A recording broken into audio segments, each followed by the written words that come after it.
లక్ష్మీనారాయణ గారు సార్, ఇప్పుడు రంగనాథ్ విషయంలో, హైడ్రా కమిషనర్ రంగనాథ్ విషయంలో కోర్టు చేసినటువంటి వ్యాఖ్యలకి మీరు ఏ విధంగా దాన్ని చూస్తారు? ఇప్పటికే రాష్ట్ర అధ్యక్షుడు రామచంద్రరావు దీనికి సంబంధించి రేవంత్ రెడ్డి గారికి ఇది చెప్పపెట్టు లాంటిది అని చెప్పి ఆయన వ్యాఖ్యానించారు. హైడ్రా ఆధారంగా అంటే పేదలకు సంబంధించినటువంటి, పేదల కష్టార్జితానికి సంబంధించినటువంటిది కూలీ నాలి చేసుకొని ఒక కార్మికుడిగానో ఆ జీవితాంతం సంపాదించినటువంటి డబ్బుతోని 60 గజాలు 70 గజాలు 80 గజాలు జాగా కొనుక్కొని దాంట్లో ఇల్లు కట్టుకొని 20-30 ఏళ్ళ నుంచి ఉన్నటువంటి వాళ్ళకి సంబంధించినటువంటి కూల్చివేస్తే మరి వాళ్ళు కొనుక్కున్నటువంటి ప్లాట్లు అంటే ప్రభుత్వమే అన్ని అనుమతులు ఇచ్చి ఉన్నప్పుడు మరి బాధ్యులు ఎవరైతారు? ప్రభుత్వమే అవుతుంది. బాధ ఎవరికి? పేదవాళ్ళకు. ఇది సమంజసం కాదు ఒకటి. రెండో విషయం, మనం ఈ ప్రజాస్వామ్య వ్యవస్థలో మరి ప్రభుత్వానికి చెప్పుకున్నప్పుడు ప్రభుత్వం పట్టించుకున్నప్పుడు న్యాయస్థానాలకు వెళ్ళడం సాంప్రదాయం. న్యాయస్థానానికి వెళ్ళేటువంటి అవకాశం. 63 సార్లు కోర్టు ధిక్కరణ అనేటువంటిది ఇది నిర్లక్ష్యాన్ని చూపిస్తున్నటువంటి పరిస్థితి ఉంది. ఇకపోతే హైడ్రా అంటే పేదల భూములకు సంబంధించి, అంటే హైడ్రా అంటే చెరువు ఈ నగరంలో, మహానగరంలో చెరువులు మాయమైన ఒకటి. కానీ మాయమైన చెరువులకు సంబంధించి మాయం చేసిన వాళ్ళు ఎవరు? మాయం చేసిన వాళ్ళ మీద తీసుకున్నటువంటి వాళ్ళ దగ్గర రికవరీ ఏంటి? వాళ్ళ మీద చర్యలు ఏంటి? వాళ్ళు మాయం చేసిన వాళ్ళు మాయ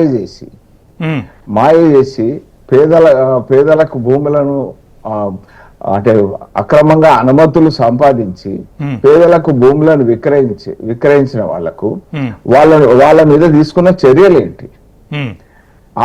ఆ రకమైనటువంటి బాధ్యత ప్రభుత్వంది కాదా?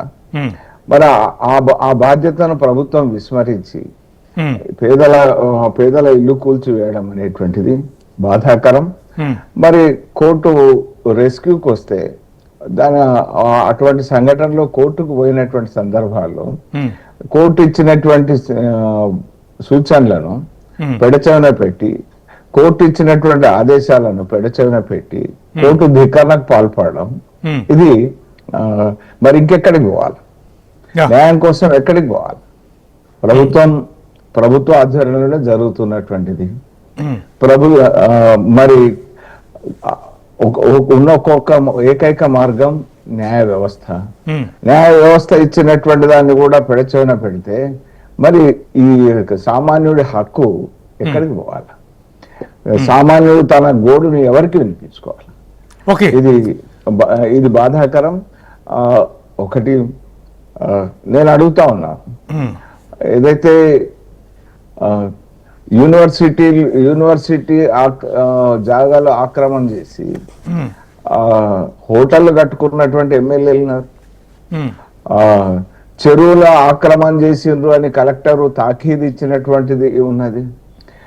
మరి అటువంటిది ఉన్నది. చెరువుల్లో కాలేజీలు చెరువుకు సంబంధించినటువంటి మధ్యలో అది బఫర్ జోన్ కాదు, అది రిజర్వాయర్ FTL కాదు. అటువంటి దగ్గర మిడ్ ఆఫ్ ద చెరువు, మిడిల్ ఆఫ్ ద చెరువులో మరి కట్టుకున్నటువంటి పరిస్థితులు ఉన్నాయి.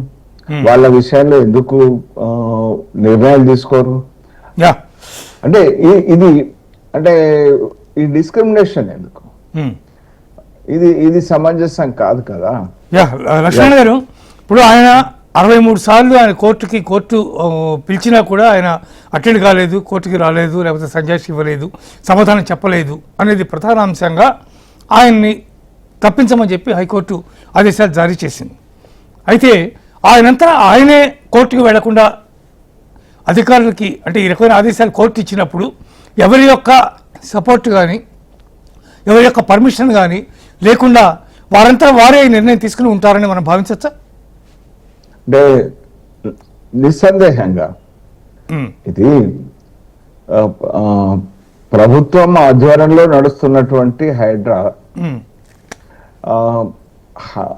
మరి ప్రభుత్వం ఆధ్వర్యంలో ఇచ్చినటువంటి అనుమతులను ఉల్లంఘిస్తే ఇచ్చిన వాళ్ళు ఎవరో వాళ్ళని టార్గెట్ చేయకుండా ప్రభుత్వము మరి అనుమతుల ఆధారంగా తీసుకున్న వాళ్ళని టార్గెట్ చేస్తే ప్రభుత్వం పొరపాటుకు కామన్ మ్యాన్ సఫర్ అవ్వడం ఎంతవరకు సమంజసం? ఇది నిస్సందేహంగా ప్రభుత్వ అధికారి ప్రభుత్వం సూచన మేరకే వ్యవహరించింది, దీంట్లో ఎటువంటి సంశయం లేదు.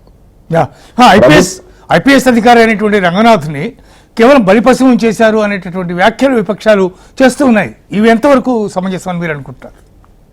అంటే ఇప్పుడు ఇది ప్రభుత్వ నిర్వాహకం, ఇది ప్రభుత్వం ఆదేశాల మేరకే కొనసాగినటువంటి క్రతువు ఇది, ఈ క్రియ. మరి 63 సార్లు కోర్టు ధిక్కరణ తర్వాత కూడా దాని మీద ఎందుకు సమీక్షించలేదు? ఎందుకంటే చల్తా హై చల్నేదో అని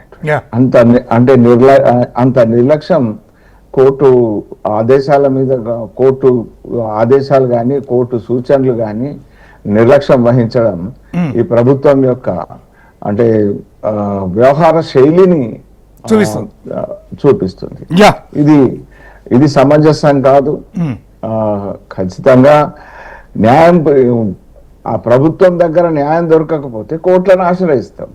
కోర్టులను ఆశ్రయించి కోర్టు అన్నిసార్లు, ఒకటి కాదు రెండు కాదు 63 సార్లు కోర్టు ధిక్కరణకు పాల్పడ్డటువంటి వాటి విషయంలో ఏ రకమైనటువంటి ప్రతిస్పందన ప్రభుత్వం వైపు నుంచి లేదు అని